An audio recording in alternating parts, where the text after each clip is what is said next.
નમસ્કાર દોસ્તો, world in box પર આપનું હાર્દિક સ્વાગત છે। મિશન વિજયપથ એટલે કે કરંટ અફેર્સની એક મહત્વપૂર્ણ લેક્ચર સિરીઝ। તમે ગુજરાતની અંદરની કોઈ પણ સ્પર્ધાત્મક પરીક્ષાઓની તૈયારી કરતા હો, ચાહે જીપીએસસી હોય કે ક્લાસ 3 સુધીની પરીક્ષાઓ, દોસ્તો કરંટ અફેર્સ એક અનિવાર્ય વિષય છે, એક એવો વિષય છે કે જેમાંથી અચૂકપણે પ્રશ્નો પૂછાય છે। જીપીએસસીની પરીક્ષાઓમાં 25 થી 30 ગુણ એવા હોય છે, એવા પ્રશ્નો હોય છે જે કરંટ સાથે સંબંધ ધરાવતા હોય। ડીવાયએસઓ, એસટીઆઈ જેવી પરીક્ષામાં પણ કરંટ અફેર્સ 25 જેટલા માર્ક્સનો ગુણભાર ધરાવે છે। દોસ્તો, આજે જ તલાટી માટેની અગત્યની જાહેરાત આવી છે। તલાટીનો અભ્યાસક્રમ છે, તેમાં પ્રિલિમ્સમાં 30 ગુણ 30 પ્રશ્નો કરંટ અફેર્સમાંથી પૂછાવવામાં આવશે। મિત્રો, તમે ઇતિહાસ, વારસો, ભૂગોળ જેવા વિષયો તૈયાર કરો એની ના નથી, પણ આ બધા વિષયો ભેગા થઈને 30 માર્ક્સનું કન્ટેન્ટ આપશે। એની સામે તમને કરંટ અફેર્સ એકમાત્ર વિષય છે કે જે 30 ગુણનું કન્ટેન્ટ આપશે। તો આજની 34 નંબરના લેક્ચર્સમાં મહત્વપૂર્ણ 3 ટોપિક આપણે ધ્યાને રાખવાના છે, અને તમે બધા જાણો છો કે દરેક લેક્ચર્સમાં આપણે આઈએમપી 3 ટોપિક ચર્ચામાં લેવાના છે। દર અઠવાડિયે હું આ જેટલા પણ ટોપિક ભણાવીશ એ બધામાંથી એક ઓનલાઈન ટેસ્ટ પણ લેવાનો છું। ઓકે, તો આજના જે મુખ્ય 3 મુદ્દાઓ છે એના ઉપર આપણે જો નજર નાખીએ તો પહેલો મુદ્દો જ્ઞાન ભારતમ મિશન સાથે જોડાયેલો છે। આ ટોપિક સાંસ્કૃતિક વારસા સાથે સંબંધિત છે। મિત્રો, કેન્દ્ર સરકારે બજેટ 2025-26માં આ મિશનને મંજૂર કરેલું છે, તો આપણે એની ટોટલી ડિટેલ માહિતી મેળવવી પડશે, કારણ કે હવે તમે બધા જાણો છો કે સિમ્પલ વન લાઇનર પ્રશ્નોનો જમાનો જતો રહ્યો છે। હવે કંઈક નવો સમય છે જેમાં કોઈ પણ પ્રશ્ન હાર્ડલી તમે જોશો તો 3-4 વિધાનો સહિતના જોવા મળશે। તો આ બધામાં ડિટેલ ચર્ચા ખૂબ જરૂરી અને અનિવાર્ય બને। E0 FIR, તમે FIR શબ્દ સાંભળ્યો હશે, ફર્સ્ટ ઇન્ફોર્મેશન રિપોર્ટ, પણ અહીંયા તો વાત છે 0 FIR ની, અને એમાંય પાછું E0 FIR, એટલે આ આખો મુદ્દો પોલીસ પ્રક્રિયા સાથે સંકળાયેલો છે, સાયબર ક્રાઇમ સાથે સંકળાયેલો છે। દોસ્તો, કેન્દ્ર સરકારે તાજેતરમાં જ E0 FIR લોન્ચ કરી અને સાયબર ક્રાઇમ સાથે સંબંધિત એક અગત્યનો નિર્ણય અહીંયા લીધેલો છે। પીએમ મુદ્રા યોજનાનું પૂરું નામ તાજેતરની જ એક પરીક્ષામાં એસટીઆઈ લેવલની પરીક્ષામાં પૂછવામાં આવેલું છે। પીએમ મુદ્રા એક ફાઇનાન્સ સાથે સંકળાયેલી, માઇક્રો ફાઇનાન્સ સાથે સંકળાયેલી કેન્દ્ર સરકારની મહત્વની યોજના છે। તાજેતરમાં જ 2025માં આ યોજનાના 10 વર્ષો પૂરા થયા છે। ધેટ્સ વાય આપણે એને ધ્યાને રાખવી પડશે। તો વન બાય વન એક વસ્તુને સમજતા જઈએ। સૌથી પહેલા આપણે ચર્ચા કરીશું જ્ઞાન ભારતમ મિશન। જ્ઞાન ભારતમ મિશન, આ શબ્દ સાંભળીને તમને એમ ન થવું જોઈએ કે આ કોઈ જ્ઞાન આધારિત બાબત હોવાને લીધે શિક્ષણ મંત્રાલય અહીંયા સંકળાયેલું હશે, પણ ધ્યાન રાખજો, શિક્ષણ મંત્રાલય અહીંયા છે નહીં, અહીંયા કેન્દ્ર સરકારનું સંસ્કૃતિ મંત્રાલય આવશે। તો જ્ઞાન ભારતમ મિશનનો મુખ્ય ઉદ્દેશ શું છે? જો અહીંયા તમને આકૃતિમાં જે દેખાડવાનો મેં પ્રયત્ન કર્યો છે, આ બધી હસ્તલિપિઓ છે દોસ્તો, હાથ વડે લખાયેલા એવા અગત્યના અહેવાલો છે જે વર્ષો પહેલા લખાયેલા છે, ઘણા સદીઓ પહેલા લખાયેલા છે, સેંકડો વર્ષો પહેલા લખાયેલા છે। તો આ બધા મેન્યુસ્ક્રિપ્ટ્સ કહેવાય। મેન્યુસ્ક્રિપ્ટ્સ એટલે માણસે પોતે લાકડા ઉપર કે તાડના પાન ઉપર કે એવી કોઈ પણ મટીરિયલ ઉપર લખેલા એવા અગત્યના લેખ, પછી એ કોઈ પણ ભાષાના હોઈ શકે, સંબંધ ભારત સાથે હોવો જોઈએ, તો એવા લેખો કે જે મિનિમમ 75 વર્ષ પહેલા લખાયેલા હોય।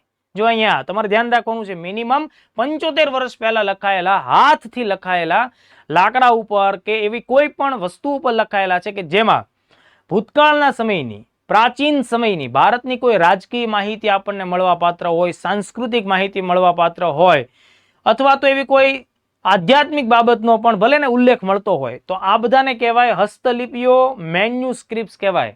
તો હવે આપણા દેશમાં આવી લાખોની સંખ્યામાં મેન્યુસ્ક્રિપ્ટ છે, જેની અંદર પ્રાચીન ભારતના આપણા વડવાઓએ, આપણા પૂર્વજોએ, જ્ઞાની લોકોએ ખૂબ અનુભવ આધારિત જે પોતે કંઈક પ્રાપ્ત કર્યું હતું એ બધું લખવાનો પ્રયત્ન કર્યો હતો।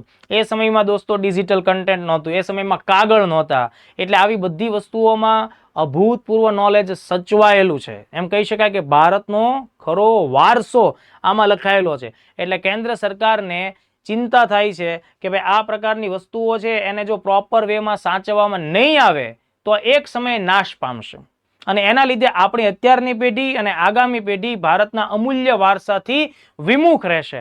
આપણે એવું કરવાનું નથી, એટલે સરકારે નિર્ણય લીધો છે જ્ઞાન ભારતમ મિશન હેઠળ 1 કરોડ, યાદ રાખજો પ્રિલિમ્સમાં પૂછાશે, 1 કરોડ આવી મેન્યુસ્ક્રિપ્ટ્સને સાચવવાની છે, એના વિવિધ પ્રકારના સર્વેક્ષણો કરવાના છે, આમનું ડિજિટલ દસ્તાવેજીકરણ પણ કરવાનું છે. તો જ્ઞાન ભારતમ મિશન વિશે હું જેટલા મુદ્દા કહું એટલા ખાસ ધ્યાને રાખજો. સૌથી પહેલા જાહેરાત ક્યારે આવે છે? 2025-26 ના બજેટ હેઠળ, એટલે લેટેસ્ટ બજેટ જે હમણાં થોડા સમય પહેલા 1-2 મહિના પહેલા રજૂ થયું, તો 2025-26 ના બજેટ હેઠળ આની વાત કરવામાં આવી. આ યોજના મિશન કયા મંત્રાલય દ્વારા સંચાલિત થશે? કેન્દ્ર સરકારના સંસ્કૃતિ મંત્રાલય એટલે કે મિનિસ્ટ્રી ઓફ કલ્ચર.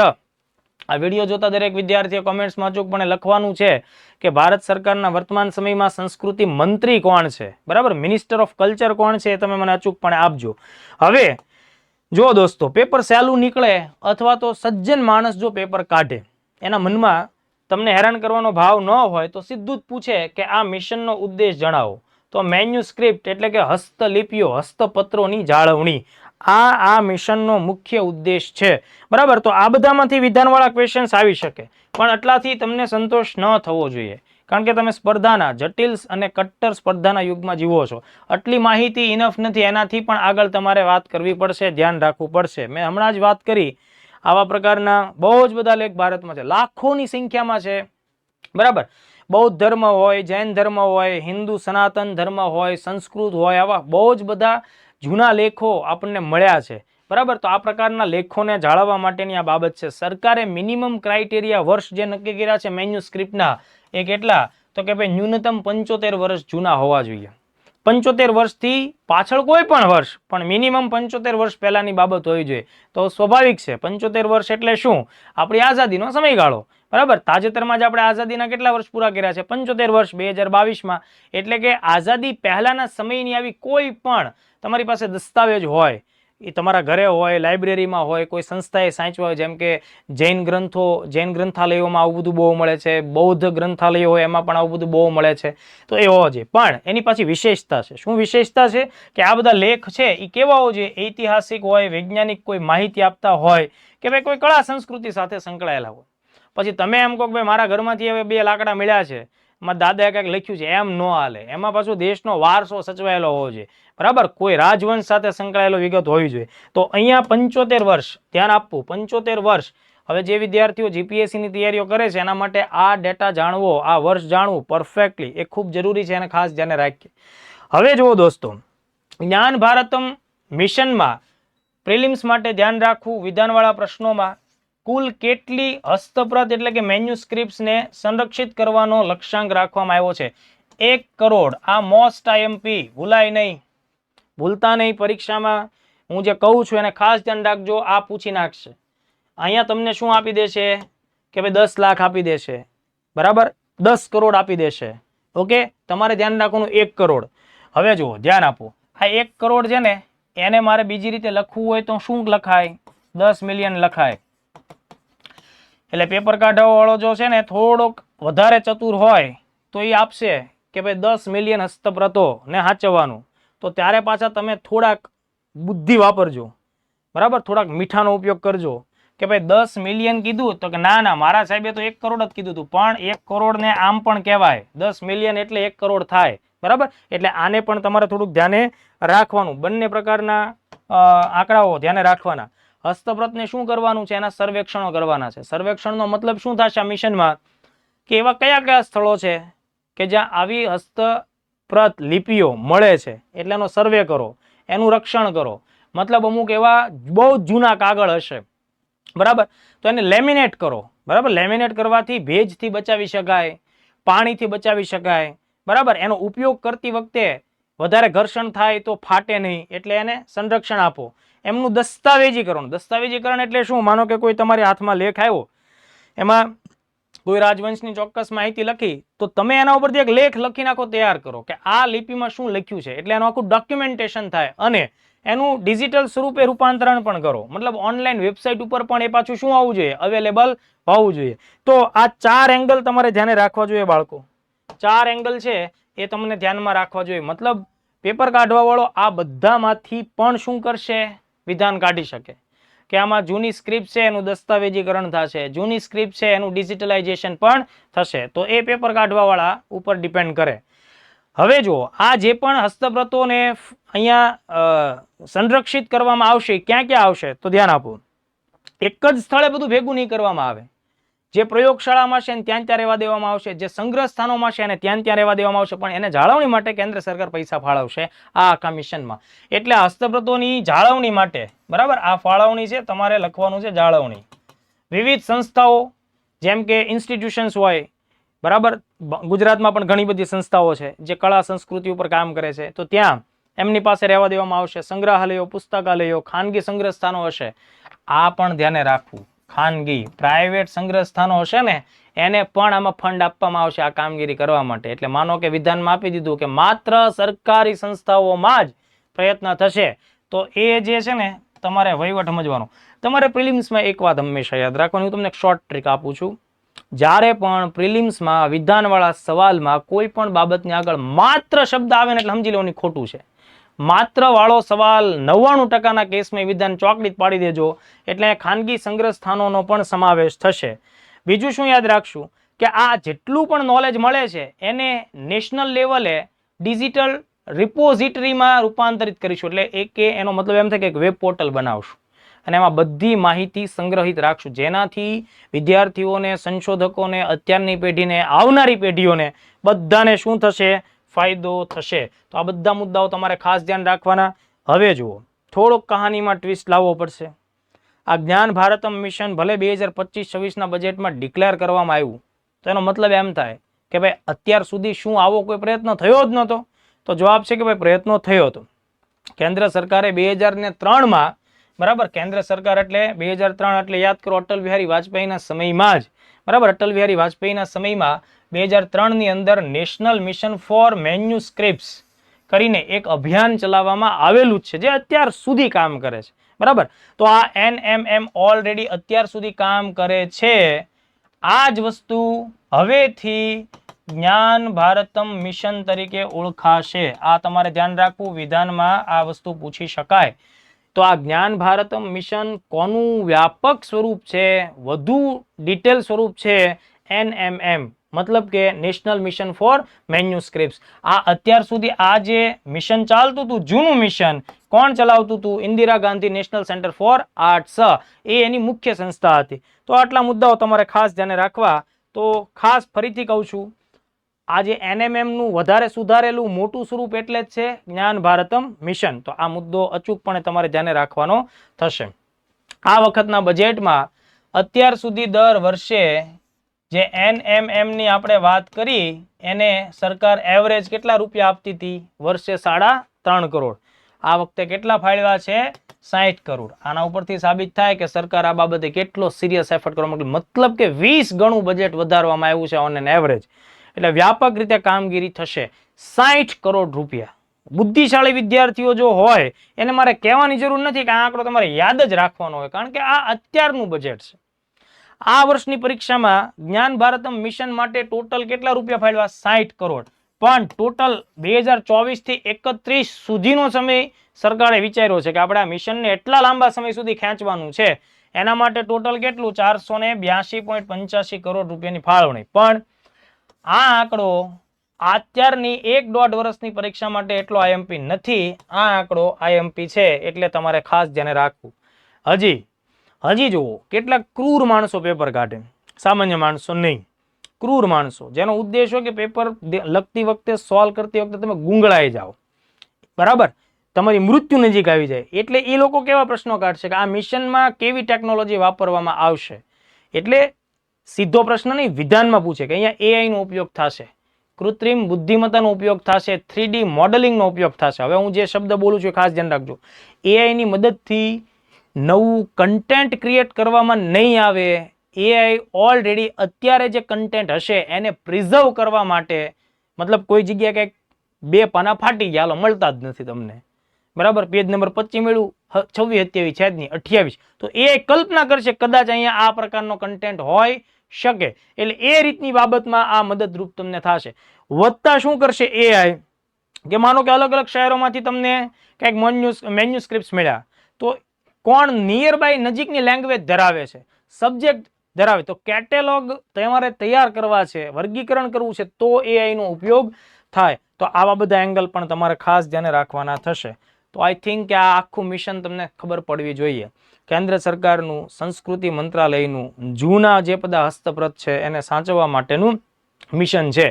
આ બધી બાબતો આપણા માટે જાણવી ખૂબ જરૂરી છે. હવે માની લો કે તમને લોકોને 10 માર્ક્સમાં તે જ્ઞાન ભારતમ મિશન ઉપર નોંધ લખો આ પ્રકારનો સવાલ આવે છે દોસ્તો, તો તમે આરામથી 1.5-2 પેજ ભરી જ શકો છો. જો આ બધો ડેટા, આનો ઉદ્દેશ, આશય બધું જો તમને ખબર પડે તમે આરામથી લખી શકો છો.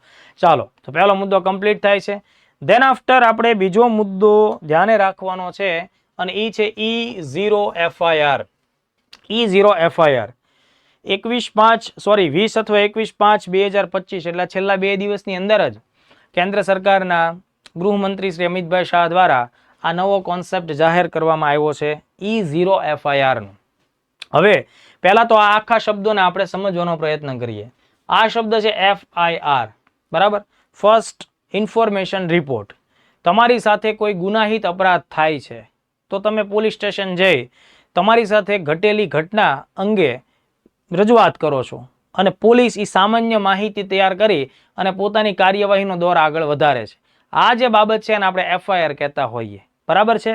માનો કે તમારી સાથે કોઈ ઘટના ઘટે કે ભાઈ કોઈ શહેરમાં તમે છો અને ત્યાં તમારી સાથે મારામારી કે કોઈ એવો કોઈ પ્રકારનો અણબનાવ બને છે, તો તમે પોતાના બચાવ માટે કે પોતાની સાથે થયેલી આ અન્યાયી પ્રક્રિયા છે એનો ન્યાય મેળવવા માટે ક્યાં જશો? પોલીસ સ્ટેશને ફરિયાદ કરવા જશો.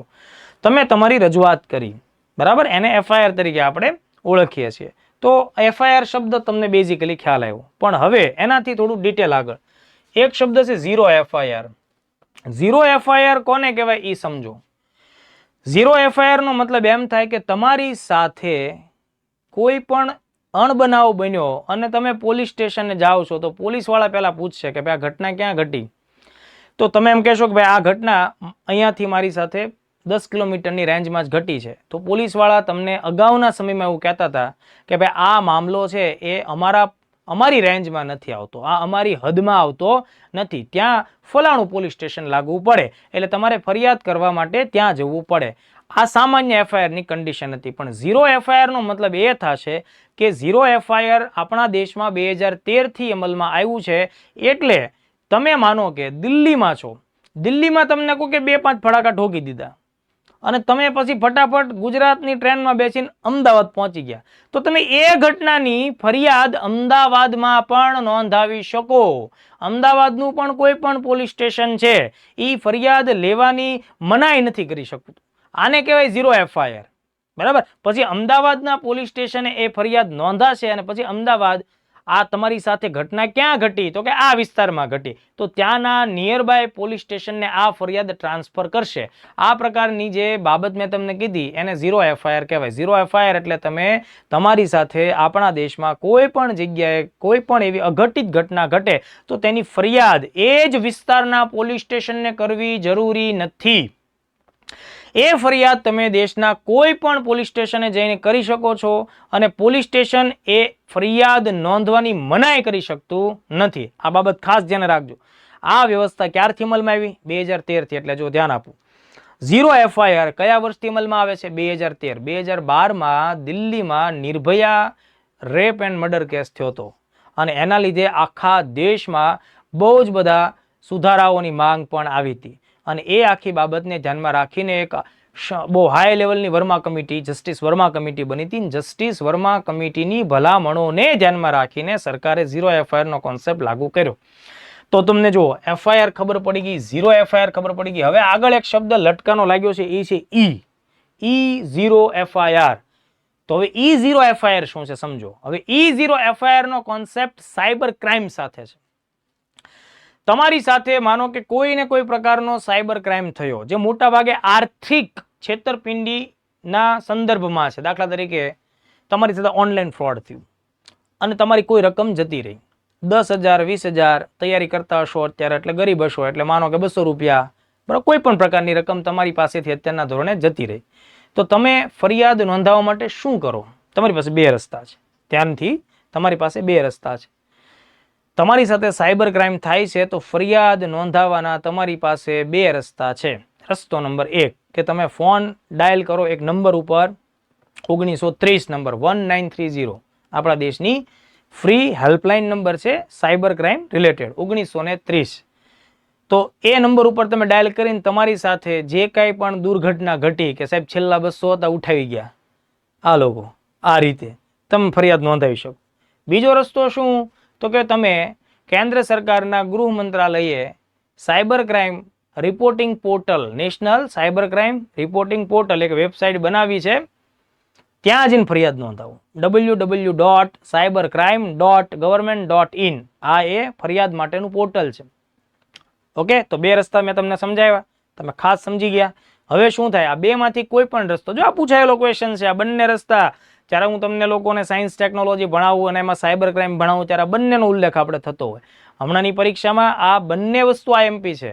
તમે બે રીતે સાયબર ક્રાઇમની ફરિયાદ નોંધાવી શકો છો. હવે તમે ફરિયાદ નોંધાવી કે સર મારી સાથે આ પ્રકારની બાબત બની, તો હવે શું થશે? ખાસ ધ્યાન રાખો. જો તમારી સાથે આર્થિક છેતરપિંડીનો કેસ બન્યો અને એ જો કેસ 10 લાખ, આંકડો પકડો, 10 લાખથી વધુ રકમનો થયો, બરાબર, 10 લાખથી વધુ રકમનો થયો, તો તમારી માત્ર ફરિયાદ નહીં સાંભળવામાં આવે, માત્ર ફરિયાદ નહીં નોંધાય, ફરિયાદ તો નોંધાશે જ તે, પણ ઓટોમેટિક વેમાં એક એફઆઈઆર પણ ફાટશે. સમજમાં આવ્યું? ઓટોમેટિક વેમાં એક પોલીસ ફરિયાદ પણ થઈ જ જશે. એટલે એ છે E0 એફઆઈઆર. પણ રકમ કેટલી? 10 લાખથી વધુનો ફ્રોડ થાય તો. હવે આ ફરિયાદ ક્યાં જશે?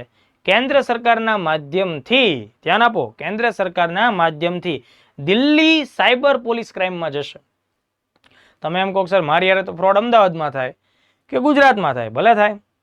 તે ઘરે બેઠા બેઠા ફોન કર્યો 1930 ઉપર અથવા તારા કોમ્પ્યુટર ઉપરથી www.cybercrime.government.in ઉપર તે ફરિયાદ નોંધાવી.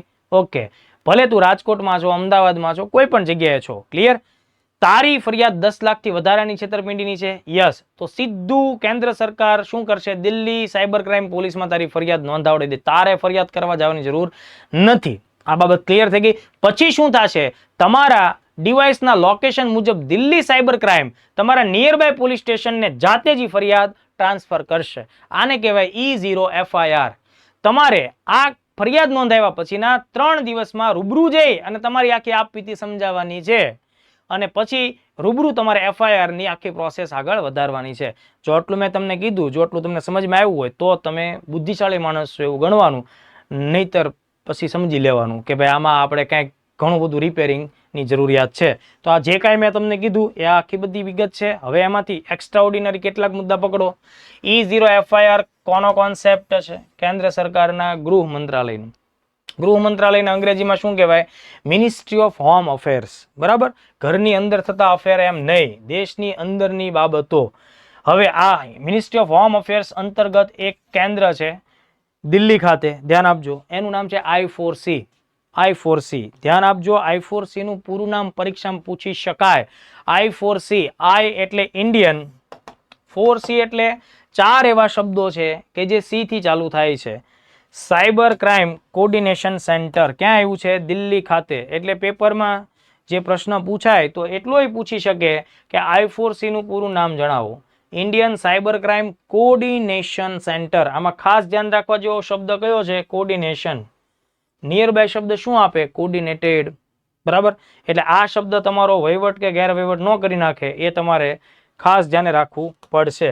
તો આ સેન્ટરે આ આખો કોન્સેપ્ટ આપણને આપ્યો છે. સાયબર અપરાધ હેઠળ જો કોઈ વ્યક્તિ, કંપની કે સંસ્થાની સાથે છેતરપિંડી થાય તો ફરિયાદ નોંધાવવાના મેં કીધું એમ 2 ઉપાય. એક ટોલ ફ્રી નંબર 1930 પૂછાયેલો સવાલ છે, ખાસ ધ્યાન રાખજો, બરાબર, પૂછાયેલો ક્વેશ્ચન છે 1930. અથવા બીજું national cyber crime reporting portal કયું છે? www.cybercrime.government.in. બંને વસ્તુ પૂછાયેલી છે, ભૂલાય નહીં. આ બંને ઉપર તમારે ફરિયાદ નોંધવાની છે. ખાસ ધ્યાન રાખો, તમારે નુકસાની જો 10 લાખથી વધુ થાય, મતલબ આ ઇનિશિયલ સ્ટેજ ઉપર છે, પછી ધીમે ધીમે 10 લાખનો ક્રાઇટેરિયા આપણે ઓછો કરશું, ધીમે ધીમે 1 લાખ સુધી આવશે, 50,000 સુધી આવશે, 10,000 સુધી આવશે, બરાબર. પછી તમારે તમારી આવક થોડીક વધારવાની, તમે ભાવ 200 રૂપિયા ઉભા રહે એમ ન હાલે, તમારે થોડીક મહેનત કરવાની હોય, સરકાર એકલી મહેનત કરે એવું ન હોય. એટલે 10 લાખથી અત્યારે 10 લાખની રકમને ખાસ ધ્યાને રાખી છે. તો તમારે જે નોંધ કરો છો ફરિયાદની, મતલબ રજૂઆત કરો છો એ ઓટોમેટિક વેમાં કેમાં કન્વર્ટ થશે? E0 FIR માં કન્વર્ટ થશે. અને પછી દિલ્હીવાળા તમારા નિયર બાય ફરિયાદીના નજીકના જવાબદાર સાયબર ક્રાઇમ પોલીસ સ્ટેશન ઉપર શું કરશે? ફરિયાદને ઓટોમેટિક વેમાં ટ્રાન્સફર કરશે. તમારે 3 દિવસની અંદર નજીકના પોલીસ સ્ટેશન એટલે કે જે સાયબર ક્રાઇમનો આખો વહીવટ સંભાળતું હોય ત્યાં જવાનું અને પછી પોતાની વાત કરવાની. ત્યાં સુધીમાં સરકારે તમને મેસેજ મળી જશે, બરાબર, કે આ રીતે અમે ટ્રાન્સફર કરેલી છે. તો આ મુદ્દો E0 FIR ના જે આખું તંત્ર કામ કરશે એમાં ઘણા બધા ટેકનિકલ ફીચર્સ જોડાયેલા છે, બરાબર. તો આ બેઝિક ઇન્ફોર્મેશન છે. એક્ઝામમાં આટલો ડિટેલ પ્રશ્ન જવાના ચાન્સ નથી, એમ છતાંય આપણે એને ધ્યાને રાખીએ. E0 FIR માં સૌથી પહેલા કામ ક્યાંથી ચાલુ થયું? I4C ના NCRP પોર્ટલ ઉપરથી. એણે કોને ફરિયાદ મોકલી? દિલ્હી પોલીસને, EFIR સિસ્ટમના માધ્યમથી, બરાબર. ત્યાંથી આ ફરિયાદ ક્યાં ગઈ? તો કે national crime record bureau NCRB ના ડેટામાંથી આ ક્યાં ગયો? તમારા નિયર બાય પોલીસ સ્ટેશન ઉપર. તો નિયર બાય પોલીસ સ્ટેશન છે એ CCTNS નેટવર્ક સાથે જોડાયેલું હોય, crime and criminal tracking network and system, બરાબર, એની સાથે જોડાયેલું હોય. એટલે તમારા નિયર બાય પોલીસ સ્ટેશન સુધી આ આખી બાબત આવે. એટલે તમારે ઘડિયાળના કાંટાની દિશામાં આ ચક્કડું આમ ફેરવી નાખવાનું, એટલે બધી સંસ્થાઓનો સમાવેશ થાય કે આ રીતે આ ચક્ર કામ કરે. પણ એ બહુ ટેકનિકલ બાબત થઈ. આ વસ્તુની યારે તમે એટલો બધો નિસ્બત ના રાખો. ઇન્ટરવ્યુ દેવા જાઓ તો તમને પૂછે કે E0 FIR કેવી રીતે કામ કરે, તો આ ક્વેશ્ચન્સ કામ લાગે કે સાહેબ હું પહેલા ગૃહ મંત્રાલયના I4C ઉપર નોંધાવું, ત્યાંથી દિલ્હી પોલીસમાં EFIR ડિવિઝનમાં જાય, ત્યાંથી NCRBના રેકોર્ડમાં જાય. NCRB ક્યાં લઈ જાય? અને તો કે CCTNSના માધ્યમથી ફરિયાદીના GPS લોકેશન પ્રમાણે એના નિયર બાય પોલીસ સ્ટેશનમાં લઈ જાય. આ રીતે EFIR કામ કરે. પણ બહુ ડિટેલ થઈ. ઇન્ટરવ્યુ લેવલનો ક્વેશ્ચન્સ મેં તમને સમજાવ્યો છે, એને તમારે ધ્યાન રાખવું. હવે જુઓ, આ 0 FIR વિશે મેં તમને ઘણી બધી વાત ઓલરેડી કરી. બેઝિક પરીક્ષામાં તમને એટલું પૂછી નાખે FIR નું પૂરું નામ જણાવો, તમને એમ થાય કે આપણી પર ફાટી જ નથી આ સુધી, થોડી ખબર પડે. પણ તો યાદ તો રાખો, ફર્સ્ટ ઇન્ફોર્મેશન રિપોર્ટ. 0 FIR દેશના કોઈ પણ પોલીસ સ્ટેશને નોંધાવી શકાય. એટલે આ પ્રશ્ન આવે કે 0 FIR કોને કહેવાય? તો કે ભાઈ ફરિયાદ તમે દેશના કોઈ પણ પોલીસ સ્ટેશન, ગમે તે રાજ્ય, રાજસ્થાનમાં ઘટના ઘટી, ગુજરાતમાં નોંધાવો, ગુજરાતમાં ઘટના ઘટી, મધ્યપ્રદેશમાં નોંધાવો, ચાલે, બરાબર. તો આ રીતની આખી બાબત છે. તો હવે અહીંયાથી પણ સવાલ નીકળી શકે. તો બે બાબત મેં તમને કીધી. નિર્ભયા કેસનો મેં ઉલ્લેખ કરેલો છે, ત્યારબાદ જસ્ટિસ વર્મા કમિટી. તો ખાસ ધ્યાન રાખો, 0 FIR ની ભલામણ કઈ કમિટીએ કરેલી? જસ્ટિસ વર્મા કમિટી, ભૂલતા નહીં, જસ્ટિસ વર્મા કમિટી. આ બહુ જ IMP ક્વેશ્ચન થશે, પરીક્ષામાં પૂછી શકાય, બરાબર. અત્યારના સમયે 0 FIR નો સમાવેશ ક્યાં થાય? તો જો ભાઈ, એક નવો કાયદો, સુધારેલો કાયદો, ભારતીય નાગરિક સુરક્ષા સંહિતા 2023, જેને ભૂતકાળમાં CRPC 1973 કહેવામાં આવતું. પણ આ આખું જે છે ક્રિમિનલ પ્રોસિજર કોડ 1973, એને હવે કયા નામથી ઓળખીએ છીએ? ભારતીય નાગરિક સંરક્ષણ સંહિતા અથવા સુરક્ષા સંહિતા 2023. ક્યારથી અમલમાં છે? 1 જુલાઈ 2024 થી, બરાબર. એની કલમ નંબર 173 માં 0 FIR વાળો કોન્સેપ્ટ છે. અગાઉ આ ક્યાં હતો? 154 નંબર CRPC માં હતો. તો આઈ થિંક આ બીજો મુદ્દો પણ તમને ખબર પડી. FIR કોને કહેવાય, 0 FIR કોને કહેવાય અને E0 FIR કોને કહેવાય. તો આટલું ડિટેલ કામગીરી મેં તમારી સાથે ચર્ચામાં લીધું છે, ખાસ અને ધ્યાને રાખજો. દેન આફ્ટર આજનો આપણા જે લેક્ચરનો સૌથી છેલ્લો મુદ્દો છે એ છે PM મુદ્રા યોજના. દોસ્તો, PM મુદ્રા યોજના દેશના સામાન્ય નાગરિકો સાથે સંબંધિત આ આખો મુદ્દો છે. એવા સામાન્ય નાગરિકો કે જે સેલ્ફ એમ્પ્લોયડ છે. સેલ્ફ એમ્પ્લોયડનો મતલબ શું થશે? કે જે પોતે જાતે પોતાનો રોજગાર ઉત્પન્ન કરે છે, પોતે જ પોતાના રોજગારમાં ઇન્વોલ્વ છે અને સાથોસાથ બીજા લોકોને પણ પોતાના રોજગારમાં જોડતા જાય છે. એટલે કે પોતે પોતાની જ કામગીરી સાથે સંકળાયેલા છે. એવા ઘણા બધા તમે લોકોને જોયા હશે કે જે ફ્રૂટ્સ વેચતા હોય, વેજીટેબલ શાકભાજી વેચતા હોય, કોઈ નાની મોટી દુકાન ચલાવતા હોય, બરાબર. એવા ઘણા બધા સ્ટ્રીટ વેન્ડર્સ પણ તમે જોયા હશે, બરાબર, કે જે કોઈ ચોક્કસ વસ્તુઓ લઈને વેચતા હોય. ઘણા સિઝનલ ધંધો કરતા હોય, કોઈ શિયાળાના વસ્તુઓ વેચતા હોય તો કોઈ ઉનાળામાં પાછા ફ્રૂટ્સ વેચતા હોય. તો આવી વિવિધ પ્રવૃત્તિઓ કરતા ભારતનો એક બહુ મોટો વર્ગ છે દોસ્તો, કે જે સેલ્ફ એમ્પ્લોયડ છે. હવે આવા લોકો માટે ઘણા બધા પ્રશ્નો હોય કે ભાઈ, એક તો એમની પાસે ફાઇનાન્સની કમી હોય, પોતાના એ નાના ધંધાને આગળ એને વધારવો હોય તો એની પાસે પૂરતા પૈસા હોતા નથી, એમને કોઈ લોન આપતું નથી, અત્યાર સુધી લોન આપતું નહોતું, બરાબર. એટલે એ લોકો ફરજિયાત વ્યાજના ચક્રમાં ફસાતા હોય, બહારથી પૈસા લાવતા હોય, બહુ મોટું વ્યાજ ભરતા હોય. પણ નરેન્દ્ર મોદી સરકારે આ વિશાળ વર્ગની સમસ્યાઓને, આર્થિક સમસ્યાઓને ધ્યાને રાખીને પીએમ મુદ્રા નામની એક એવી યોજના બનાવી કે સામાન્ય માણસ પણ કોઈ પણ પ્રકારની બાંહેધરી વગર બેંક પાસે જાય તો બેંક એને નાની રકમની લોન આપશે. જો સમય સાથે એ હપ્તા ભરે અને પોતાની લોનની ભરપાઈ કરે, બહુ સામાન્ય નજીવા વ્યાજ સાથેની, તો બેંક એને એનાથી મોટી રકમની લોન પાછી ફરીથી આપશે. એમ કરતા કરતા 4 લેવલની લોન પ્રાપ્ત કરી શકે. આ છે પીએમ મુદ્રા. અને ફાઇનાન્શિયલ ઇન્ક્લુઝનનો મુદ્દો કહેવાય.